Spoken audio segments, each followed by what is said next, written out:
রফিকুল ইসলাম খোকন ভাই কেমন আছেন? আলহামদুলিল্লাহ ভালো আছি। ভালো আছেন। আচ্ছা রফিকুল ইসলাম খোকন ভাই, আপনার এই যে ব্যবসা কেমন যাচ্ছে? আলহামদুলিল্লাহ আগের তুলনায় বেশ ভালো আছে। এখন আল্লাহর পাকের রহমতে আমাদের ব্যবসা বাণিজ্য খুব ভালো যাচ্ছে। আপনারা কি ডিজাইনগুলি কি নিত্য নতুন আনছেন মোবাইলগুলি? হ্যাঁ, আমরা তো অভয় ইলেকট্রনিক্স নামে ব্যবসা পরিচালনা করছি এখানে। আমরা ওপো মোবাইলের এখানে ব্র্যান্ড শপ, পাশে আমাদের ভিভো মোবাইলের ব্র্যান্ড শপ এবং আমাদের ওই সামনে ইলেকট্রোমার্ট বাংলাদেশ, অর্থাৎ আপনারা জেনে থাকবেন যে গ্রি এসি একটা জনপ্রিয় এসি, এই এসিটা আমরা এই এলাকার ডিলার এবং কঙ্কার ডিলার। ইনশাল্লাহ সব কিছু মিলে দীর্ঘদিন যাবৎ সুনামের সাথে আমরা ব্যবসা করতেছি এবং আমাদের ব্যবসা বাণিজ্য আল্লাহর রহমতে খুব ভালো যাচ্ছে। আরেকটি বিষয় হলো যে আপনারা যে দেখা গেল যে ব্যবসা করছেন, অনেক সময় রাত পর্যন্ত থাকতে হয়, তা আপনাদের এখানে চুরি ছিনতাই হচ্ছে? না, আল্লাহর রহমতে আমাদের যে বর্তমান আইন শৃঙ্খলা পরিস্থিতি, এটা না বললেই নয়। আমাদের বর্তমান ওসি সাহেব, লালবাগ থানার ভারপ্রাপ্ত কর্মকর্তা, উনি আসার পর থেকে এখানে আইন শৃঙ্খলা পরিস্থিতি খুবই ভালো। আমরা রাত মহল্লার দোকান অনেক রাত অবধি এখানে ব্যবসা বাণিজ্য পরিচালনা করি। এখানে খুব ভালো আছে আইন শৃঙ্খলা পরিস্থিতি এবং বলতে গেলে চুরিও হয় না। আমরা অনেক মালামাল রাস্তায় রেখে দিনের বেলা ডিসপ্লে দেই। আমাদের গাড়ি আসে, বিভিন্ন সময় লোড আনলোড হয়। ইনশাল্লাহ আমাদের এখানে কোনো সময় কোনো রকমের চুরি হচ্ছে না। বর্তমান আইন শৃঙ্খলা পরিস্থিতি খুব ভালো। জি। ওসি সাহেব কেমন মনে হচ্ছে আপনার দৃষ্টিতে? হ্যাঁ, উনি তো একজন চমৎকার মনের মানুষ, খুব পরিশ্রমী, মেধাবী।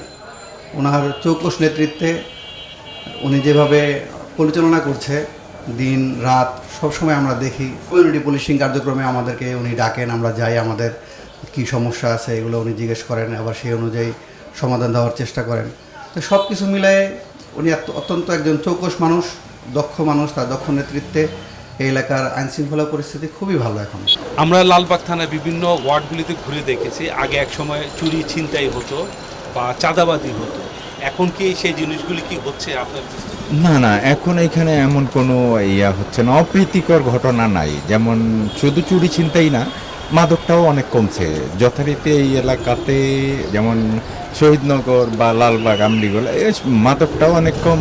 চুরি ছিনতাই তো একবারেই নাই বললে জিরো টলারেন্স বলতে পারেন। লালবাগ থানার ওসি কি তৎপর আছে? হ্যাঁ হ্যাঁ, উনি এখন নতুন আসছে, উনি অনেকে অ্যাক্টিভ, উনি অনেক ভালো কাজ করতেছে, উনি খুব সুন্দরভাবে পরিচালনা করতেছে এটা। এখন যে মনে করেন দেখা গেল যে ফ্যামিলির অনেক লোকজন আপনাদের আছে, বিভিন্ন সময় বিয়ে শাদী দাওয়াত পানিতে যাচ্ছেন আপনাদের ফ্যামিলি সহ।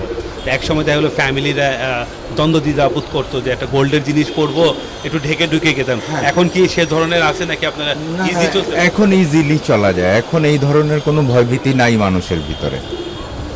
না না, এখন একবারে ইজিলি সবাই অনেক রাত্রি পর্যন্ত এইভাবে ফ্রিলি চলতে পারে। লালবাগ থানার ওসি তৎপর কেমন মনে হচ্ছে? না, এখন অনেক ভালো হচ্ছে। লালবাগ থানার ওসি আসার পর যেমন টহলগুলিও একটু বাড়ছে, অলিতে গলিতে টহল দিচ্ছে পুলিশ, খুব ভালো। এইটার জন্যই তো চুরি ছিনতাইটা অনেক কম, পুলিশ অনেক অ্যাক্টিভ। নতুন ওসি আসার পরে পুলিশ খুব অ্যাক্টিভ। মাদকের প্রভাব আগের চেয়ে অনেক কমে গেছে এবং ইফটিজিং যেটা বলেন সেটার উন্নয়ন আমি চোখে দেখছি। তো এর জন্য আমি আমাদের এখানকার যে ওসি আছেন ওনাকে অনেক ধন্যবাদ যে উনি এগুলো ভালো মতো ট্যাকেল দিচ্ছেন। এবং তৎপরতা যদি বলি, পুলিশের তৎপরতা অনেক আছে এবং ওনার নির্দেশনা মতে বাকি পুলিশরা কাজ করছেন, যে কারণে হয়তো বা আইন শৃঙ্খলা ভালো অবস্থানে আছেন। লালবাগ থানার ওসি উনি অনেক ভালো, উনি ভালো কাজ করতেছে, যাতে আরও ভালো কাজ করে এইটাই আমরা আশা করি। থানার ওসি আপনাদের দৃষ্টি কেমন মনে হচ্ছে, উনি কাজ করছে কেমন? ইফতিজিং মুক্ত, মাদক মুক্ত, উনি অনেক ভালো কাজ করতেছে। উনি একটা মেসেজ দিয়েছে যে মাদক মুক্ত, ইফতিজিং মুক্ত দেশ গড়তে হবে, স্মার্ট বাংলাদেশের পথে এগিয়ে যেতে হবে। উনি আসার পর থেকে লালবাগের থানার ভিতরে অনেক কিছু পরিবেশটা চেঞ্জ করে ফেলাইছে, উনি অনেক ভালো কাজ করতেছে।